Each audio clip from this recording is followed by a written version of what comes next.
Are Oklahoma State's problems on defense correctable? Let's take a listen to Mike Gundy to find out. We weren't as clear on the headsets as we were last year because they're all new. And there's a lot that goes on game day. So there's communication with the defensive coaches in different areas, communication on blocking schemes, route concepts. They take it all in, then they've got to get it communicated, then get it to the players, get him back on the field. There's a lot that goes on, and I don't have any way to make it happen smooth without experience. They need experience working together just like the players do. So the good news is 90-something% of it is correctable. And it's just based on communication and experience and everybody learning to work together. All right. I agree with everything that he just said. I think they will be better this week. Obviously, test will be stiff going against Arizona State and Emory Jones and an offense that does have decent amount of firepower, shockingly enough.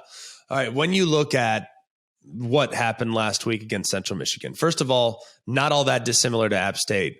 A lot of yards and plays were made there in the fourth quarter. Okay, so chalk it up to maybe the tiniest bit of fatigue.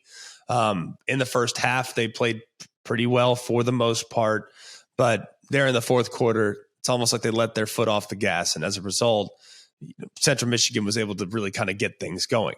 They gave up 44 points and 546 yards. That's just not going to happen. And if you look at the stat line for the quarterback of Central Michigan, I mean, he was carving them up all over the field.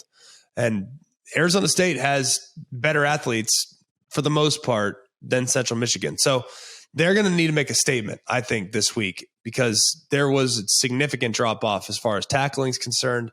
There was a significant drop-off as far as their ability to play in the open field.